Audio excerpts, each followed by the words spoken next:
Assalamualaikum warahmatullahi wabarakatuh. Salam dan bahagia. Perkenalkan, kami dari kelompok 14 ingin membahas materi mengenai pengembangan organisasi di non-industri, pengaturan perawatan kesehatan, sistem sekolah, sektor publik dan milik keluarga.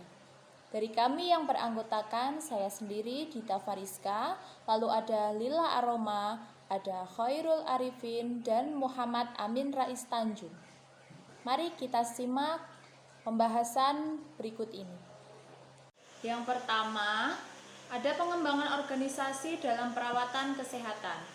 Dapat dilakukan dengan reformasi kebijakan, redesign, dan inovasi.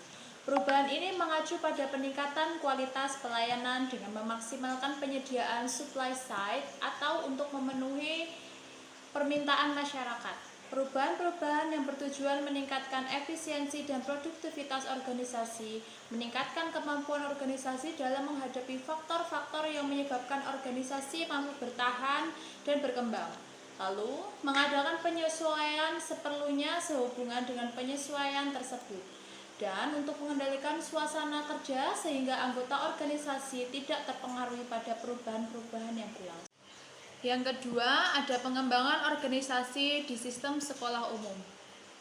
Di sini diperlukan perubahan yang mampu menyentuh pada misi sekolah, kompetensi warga sekolah, kapasitas, dan lingkungan sekolah untuk menunjang perubahan yang lebih baik. Yang ketiga, ada pengembangan organisasi di sektor publik.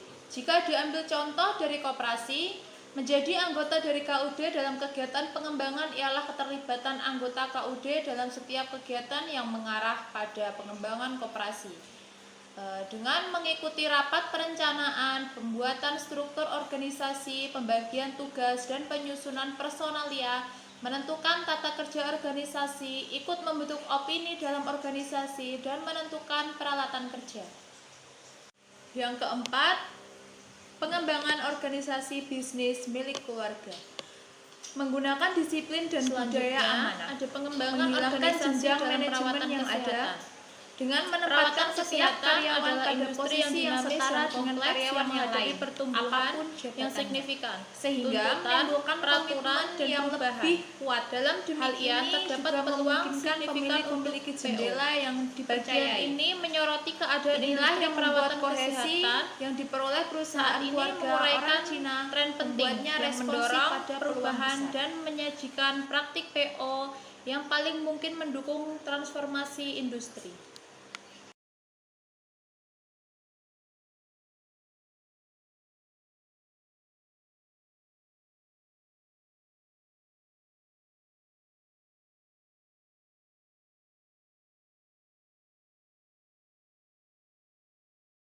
Selanjutnya ada industri perawatan kesehatan.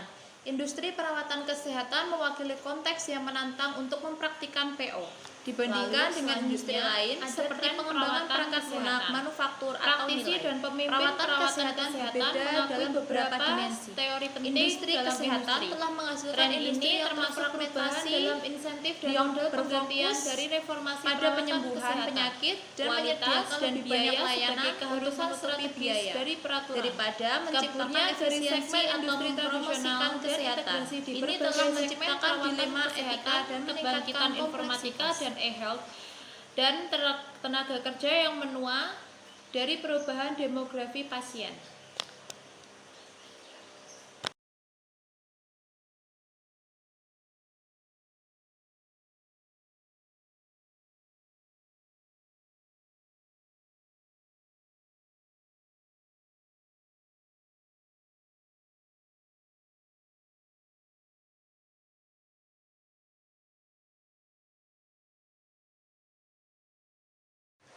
Selanjutnya ada tren perawatan kesehatan. Antara lain, menanggapi reformasi perawatan kesehatan mengubah insentif dan reimburse. Di sini penyedia akan dibayar berdasarkan materi kinerja termasuk hasil kualitas dan peringkat pengalaman pasien, bukan jumlah tes atau jumlah kunjungan. Selanjutnya, penyedia akan dibayar dengan tarif tetap atau pembayaran paket untuk satu episode perawatan. Terlepas dari layanan yang disediakan, tujuannya adalah untuk mendorong koordinasi dan penyampaian yang tepat. Perawatan hemat biaya, berbagai risiko, dan penggantian di seluruh rangkaian layanan dan penyedia perawatan. Yang kedua, terdapat kualitas dan biaya sebagai imperatif strategis dan regulasi. Di sini, pertemuan tekanan ekonomi, permintaan konsumen dan bisnis, struktur biaya yang tidak berkelanjutan, dan persyaratan peraturan yang membiayai telah menyebabkan dua keharusan untuk meningkatkan kualitas dan mengurangi biaya. Banyak organisasi perawatan kesehatan terkemuka menggunakan pendekatan yang digunakan selama beberapa dekade di industri lain untuk menstandarkan perawatan dan mengurangi biaya seperti peningkatan kinerja lean. Selanjutnya, ada kaburnya garis segmen industri tradisional dan integrasi di seluruhnya. Di sini, segmen perawatan kesehatan yang berbeda, gelombang konsolidasi terjadi di seluruh industri perawatan kesehatan sebagai respon terhadap tekanan ekonomi, kebutuhan modal, dan upaya untuk bersaing melalui ukuran dan skala. Selanjutnya, bangkitnya informatika dan e-health. Data menjadi semakin penting dan tersedia dalam mengelola perawatan kesehatan, didorong oleh persyaratan peraturan untuk menggunakan e-HR dan kemajuan teknologi komputer dan seluler. Selanjutnya, tenaga kerja yang menua dan demografi pasien yang berubah demografis. Di sini, perubahan dan kemajuan teknologi mengarah pada peningkatan penggunaan perawatan kesehatan. Gelombang baby boomer mencapai usia 65 tahun dengan jumlah orang yang berusia di atas 65 tahun diperkirakan meningkat 2 kali lipat dari 40 juta pada 2010 menjadi lebih dari 88 juta pada 2050. Selanjutnya, peluang untuk praktek pengembangan organisasi. Terlepas dari ketidakpastian dan tren sulit yang dihadapi industri saat ini, praktisi PO dapat secara signifikan mempengaruhi proses dan hasil perubahan di lingkungan perawatan kesehatan. Praktisi PO yang efektif dalam perawatan kesehatan perlu memiliki keahlian yang kuat dalam mengelola perubahan skala besar dan mempertahankan kesadaran yang tajam tentang tren lingkungan dan industri yang mempengaruhi organisasi klien mereka. Baiklah, nama saya Muhammad Amin Rais Tanjung, NIM 2018008120. Saya akan melanjutkan presentasi dari teman saya. Ini lanjutan dari peluang untuk praktek pengembangan organisasi. Yang pertama, mengembangkan pemimpin dan tim yang strategis dan cerdas secara emosional. Dalam sebuah industri yang penuh ketidakpastian, para pemimpin perawatan kesehatan perlu mengembangkan kompetensi yang berada di bawah bendera kecerdasan emosional. Model ilmu perilaku ini mencakup 4 domain utama, yaitu kesadaran diri, manajemen diri, kesadaran sosial, dan manajemen hubungan. Selanjutnya, mengalihkan sistem organisasi ke paradigma baru, manusia legislasi terbaru, paradigma baru kemitraan, dan kemampuan beradaptasi di semua ujung spektrum perawatan. Menciptakan peluang besar bagi praktisi PO untuk secara cermat menandai struktur organisasi, sistem manajemen, dan hubungan industri yang mencerminkan fokus pada kolaborasi ini. Selanjutnya, mendukung budaya selaras dengan paradigma baru tentang bagaimana sistem perawatan kesehatan mengelola dan memberikan perawatan pasien. Kebutuhan untuk menciptakan budaya efektif yang menyelaraskan sistem insentif atau penghargaan baru, peran baru, dan proses kerja yang lebih efisien dengan fokus strategis yang berkembang ini menjadi lebih besar dari sebelumnya. Peluang untuk praktek pengembangan organisasi lanjutannya lagi ya.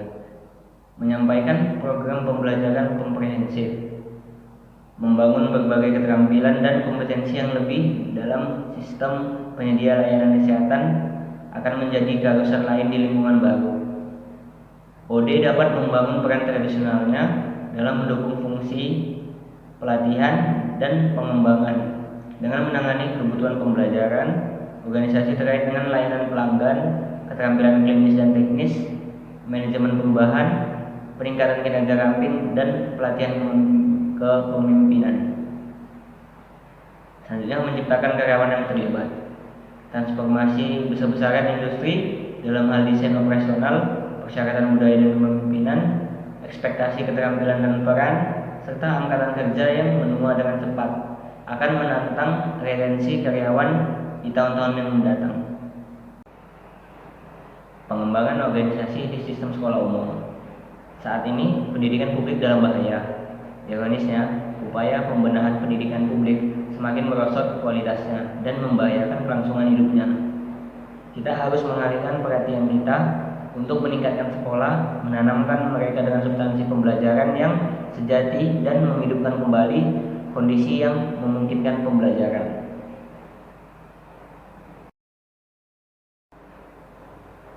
Sistem pendidikan K12 yang kompleks, beragam, dan berkembang. Berakar pada era industri, konsep jalur perakitan pendidikan masih tertanam kuat di banyak sekolah, meskipun keadaan yang mendasari konsep ini telah menghilang atau berubah secara dramatis. Faktanya, sistem penyampaian pendidikan dan hasil yang terkait sedang menjalani pengawasan masyarakat yang luar biasa. Amerika Serikat tidak memiliki sistem sekolah nasional. Undang-undang masing-masing negara bagian mengatur pendidikan, dan standar serta kurikulum ditentukan di tingkat negara bagian dan lokal. Sistem sekolah dengan demikian menghadirkan lingkungan unik yang menantang untuk penerapan PO. Sekolah berbeda dalam struktur, tujuan, dan prosesnya dari kebanyakan organisasi lain. Sekolah tidak dapat dikategorikan hanya sebagai organisasi atau komunitas. Mereka memiliki karakteristik keduanya. Sejauh mana salah satu dari ciri-ciri ini mendominasi telah dipengaruhi oleh transformasi masyarakat dan pergeseran tujuan dan nilai.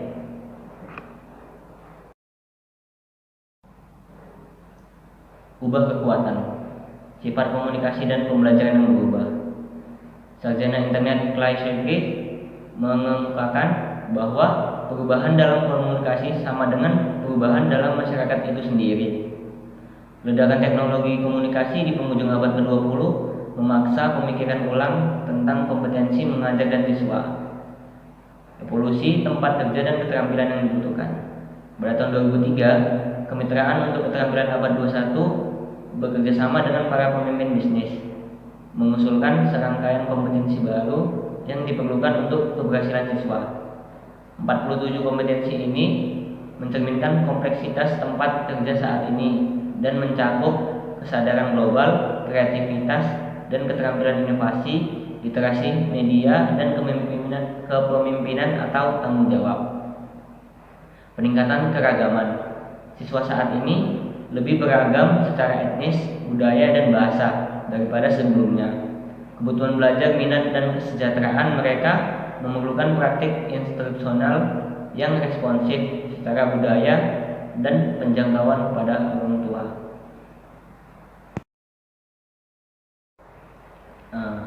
Ini kelanjutan ubah kekuatan. Persaingan meningkat, kekuatan politik, ekonomi, dan agama yang kuat telah memunculkan banyak pilihan.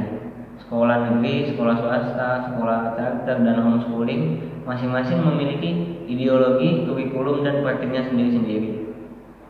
Masa ekonomi yang sulit. Kemiskinan dapat menghambat kemampuan anak untuk belajar dan berkontribusi pada masalah sosial, emosional, dan perilaku. Kemiskinan juga dapat menyebabkan kesehatan mental dan kesehatan yang buruk. Risiko terbesar terjadi pada anak-anak yang mengalami kemiskinan ketika mereka masih muda atau mengalami kemiskinan yang dalam dan berkepanjangan.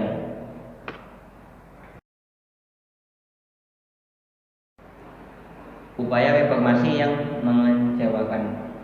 Gerakan keunggulan The Excellent Movement adalah tanggapan terhadap laporan penilaian pendidikan Komisi Nasional Keunggulan dalam Pendidikan pada bulan April 1983. Ratusan gugus tugas negara bagian dan nasional bertindak untuk menyelidiki kondisi pendidikan publik Amerika Serikat. Namun, gerakan keunggulan tidak menawarkan arah baru. Gerakan restrukturisasi. Pada tahun 1999, Presiden George H.W. Bush memanggil para gubernur negara itu untuk pertemuan puncak tentang pendidikan.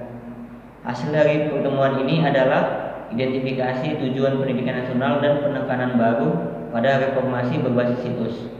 Upaya yang dilakukan kemudian dikenal sebagai gerakan restrukturisasi dan mencakup beberapa fitur umum: manajemen berbasis lokasi dengan otoritas yang berarti atas staf program dan anggaran, pengambilan keputusan bersama tim staf dengan waktu perencanaan yang sering dan bersama, serta tanggung jawab bersama untuk instruksi siswa, kelompok instruksi atau multitahun. Gerakan standar tinggi, pengujian dan akuntabilitas NCLB dan perlombaan ke atas. Presiden George W. Bush menandatangani Undang-Undang No. Child Left Behind atau disingkat NCLB pada Januari 2002, mendorong apa yang disebut sebagai gerakan standar tinggi, pengujian, dan akuntabilitas. Tujuan NCLB ini adalah untuk meningkatkan sekolah umum di seluruh Amerika Serikat. NCLB mengesahkan kembali Undang-Undang Pendidikan Dasar dan Menengah 1965 atau ISEA untuk memberikan semua siswa kesempatan yang adil dan setara untuk mendapatkan pendidikan berkualitas tinggi.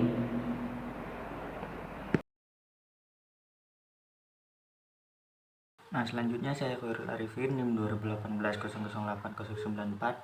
Nah, saya akan melanjutkan presentasi dari kelompok kami. Nah, selanjutnya pertimbangan bagi praktisi PO. Perubahan kekuatan dan model sekolah yang muncul seperti PLC menyarankan tantangan dan peluang untuk mempertimbangkan oleh praktisi PO. Nah, selanjutnya tantangan ini menurut penerapan prinsip PO secara bijaksana dan strategis. Transformasi adalah proses yang sulit dan terus berkembang. Menumbuhkan komunitas yang berpusat pada belajar yang otentik menumbuhkan perubahan dalam teori budaya untuk sekolah tradisional. Nah, selanjutnya yaitu implementasi pertimbangan bagi praktisi PO. Nah, di sini yang pertama mengembangkan komunitas pembelajaran profesional. Sebagai komunitas yang berpusat pada peserta didik muncul pada tahun 1990-an dan terus berkembang. Potter Seng menggambarkan sekolah sebagai organisasi pembelajaran dalam bukunya Disiplin Kelima, dari literatur bisnis ke literatur pendidikan. Nah, yang kedua menumbuhkan kepercayaan dan hubungan pembelajaran. Nah, langkah ini yang pertama yang penting di sekolah untuk menjadi komunitas belajar yang otentik adalah membangun kepercayaan relasional. Nah, yang ketiga menciptakan visi kolaboratif. Praktik PO dalam pendukung sekolah dalam menggambarkan misi dan pernyataan visi yang sangat efektif.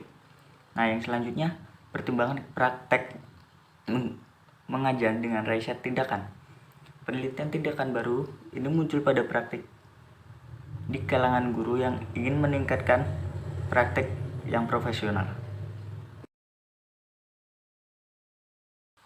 Nah, yang selanjutnya yaitu praktek landasan dalam teori. Konstruktivisme sosial adalah teori pembelajaran yang paling diterima secara luas saat ini. Ini menyarankan agar siswa belajar paling baik dengan membangun makna dalam pengaturan sosial di mana ide-ide dapat didiskusikan. Jadi mahasiswa itu disuruh belajar atau menerapkan ide-ide dan dapat didiskusikan. Nah, selanjutnya menumbuhkan pemimpin dan kepemimpinan secara lokal. Nah, studi Wenger yang sedang berlangsung tentang sebagai komunitas praktek menunjukkan bahwa komunitas secara alami menumbuhkan ahli dan pemimpin mereka sendiri dan secara intelektual menegosiasikan tanggung jawab dengan cara yang dinamis. Selanjutnya, memanfaatkan teknologi sebagai katalis untuk inovasi. Nah, alat dan inovasi memberikan peluang baru untuk mengukur apa yang penting. Bergeser dari keaksaraan dasar ke penilaian real time dan keterampilan abad ke-21 yang diminta dalam rencana teknologi pendidikan. Nah, selanjutnya akan dipresentasikan oleh teman kami. Selanjutnya yaitu pengembangan organisasi di sektor publik. Nah, organisasi sektor publik menghadapi tantangan yang semakin kompleks dalam menghadapi warga negara. Menyusun kebijakan publik, menyediakan layanan publik, kebijakan publik yang bertentangan di tingkat federal, negara-negara bagian, dan negara lokal. Ditambah dengan mandat yang tidak didanai dan pendapatan yang terbatas semakin memperumit lingkungan mereka.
Selanjutnya yaitu penelitian dan inovasi terbaru dalam pengembangan organisasi di sektor publik.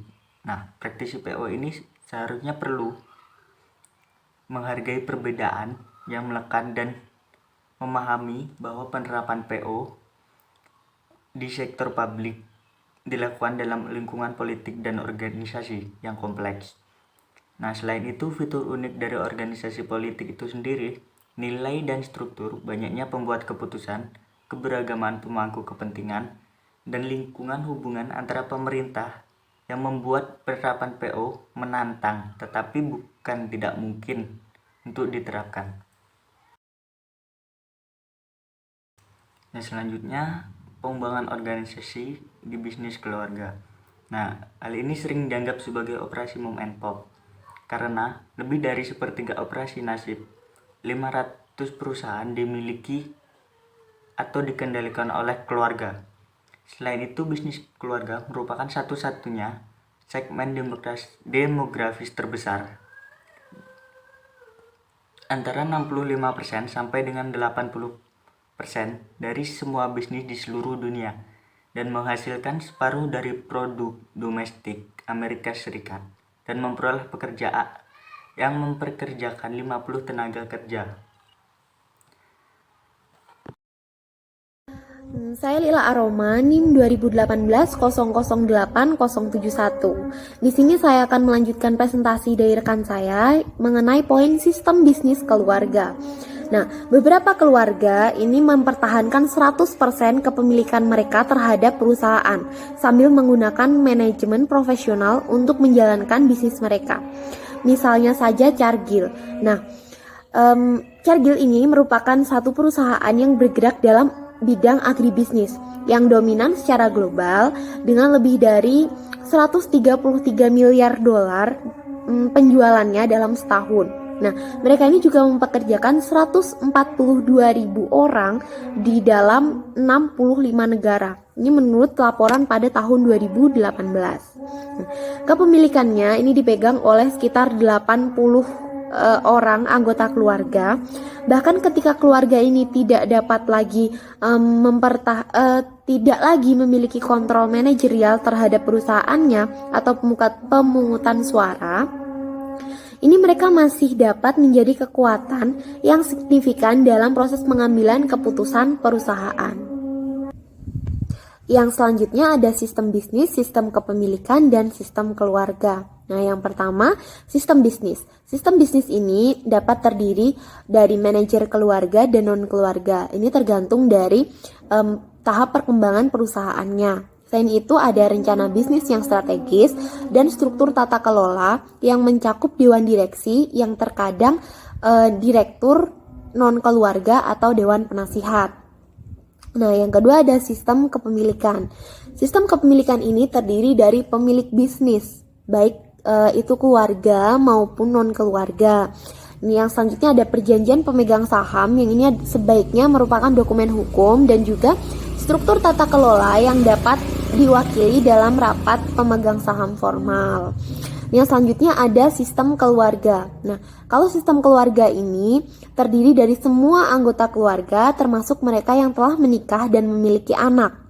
Nah, rencana usaha mereka yang seperti apa dan seringkali struktur tata kelola yang sering disebut dengan dewan keluarga. Oke, yang selanjutnya ada tahapan perkembangan bisnis keluarga. Nah, biasanya bisnis ini didirikan oleh orang tuanya, misalnya seperti itu ya.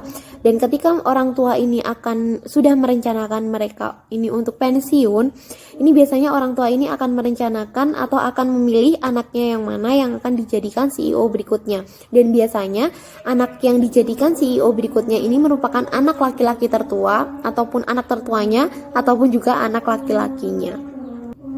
Yang selanjutnya ada proses perencanaan paralel. Nah, ketika sebuah keluarga ini memiliki aset berharga seperti bisnis, hubungan mereka ini akan menjadi jauh lebih kompleks.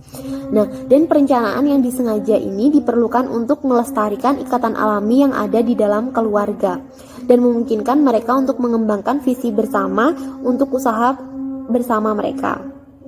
Nah, menurut Sherlock Danward, ini menggambarkan proses perencanaan paralel di mana strategi bisnis yang layak ini masih merupakan hasil. Nah, tetapi hasil tersebut merupakan hasil dari keprihatinan keluarganya. Nah, yang selanjutnya ada nilai. Nah, penelitian ini menunjukkan bahwa anggota keluarga menginternalisasikan nilai-nilai keluarga seperti timbal balik jangka panjang, kewajiban berbakti, dan juga kerja keras untuk keluarga mereka. Sistem nilai yang mengutamakan keluarga ini akan menempatkan keluarga di atas bisnis mereka, dan mereka juga akan memilih bisnis mana yang akan menguntungkan bagi keluarga mereka. Nah, sistem nilai ini biasanya mengutamakan didasarkan pada keyakinan bahwa bisnis yang dikelola dengan baik akan menghasilkan manfaat bagi keluarga ini dalam masa sekarang maupun di masa depan. Yang selanjutnya ada masalah kritis dalam bisnis keluarga. Nah, jika sistem bisnis keluarga ini tumpang tindih, maka ketika anggota keluarga ini berkumpul, maka itu dapat menimbulkan adanya konflik antarmuka, adanya potensi konflik yang lainnya, dan juga selalu ada dilema yang harus dihadapi.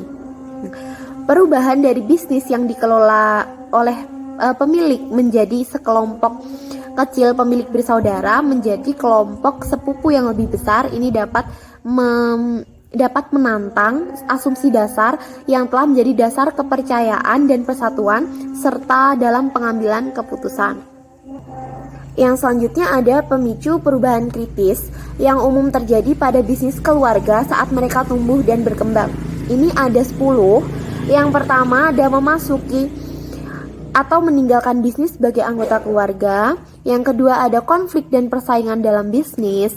Yang ketiga ada transfer kepemilikan dan perencanaan estate. Yang keempat ada memilih pemimpin baru. Yang kelima pertumbuhan bisnis dan kelayakan keluarga. Yang keenam ada intervensi dalam sistem bisnis keluarga. Yang ketujuh ada memasuki dan mengontrak. Yang kedelapan ada mendiagnosis organisasi. Yang kesembilan umpan balik dan perencanaan. Yang kesepuluh menerapkan dan mengevaluasi perubahan. Oke, yang selanjutnya ada studi kasus. Kami mengambil studi kasus pemberian vaksin COVID-19 terhadap warga masyarakat. Hadirnya makhluk kecil berjubah raksasa COVID-19 dan semakin hari semakin banyak orang yang terpapar, bahkan meninggal dunia, sehingga hal ini membuat masyarakat memiliki kepanikan yang luar biasa. Nah, selain itu kurangnya kesadaran masyarakat terhadap pencegahan COVID-19 ini akhirnya membuat pemerintah mengambil langkah cepat dengan memberikan vaksin bagi seluruh masyarakat Indonesia. Tapi vaksin ini diberikan setelah hampir 1 tahun ya, seperti itu. Dan vaksin ini dipelopori oleh Bapak Presiden Joko Widodo dan tokoh-tokoh masyarakat lainnya, termasuk artis Raffi Ahmad. Nah, namun sayang, program pemerintah yang begitu gencar untuk membantu serta memulihkan bidang kesehatan dan kesejahteraan masyarakat, ini masih ada saja warga masyarakat yang menolak pemberian vaksin. Nah, bahkan banyak pihak yang mempengaruhi masyarakat untuk tidak mau diberi vaksin. Mereka menakut-nakuti bahwa banyak efek samping berbahaya yang ditimbulkan ketika kita sudah divaksin. Seperti itu. Dan menurut tim Satgas COVID-19 SLBN-B Garut, ini menurut mereka sebelum divaksin, ini masyarakat ini akan dilakukan pemeriksaan terlebih dahulu kepada mereka, sehingga apakah mereka ini bisa atau tidak menerima vaksin. Nah, dan sebagai warga negara yang baik, kita tentu harus menaati imbauan pemerintah untuk membantu meningkatkan imun tubuh agar kita terhindar dari COVID-19. Jadi kasus ini kami ambil karena kasus ini sedang gencar dibicarakan, dan kasus ini juga berhubungan dengan materi kami yang terdapat pada poin pertama, yaitu mengenai kesehatan, mengenai peralatan kesehatan. Terima kasih.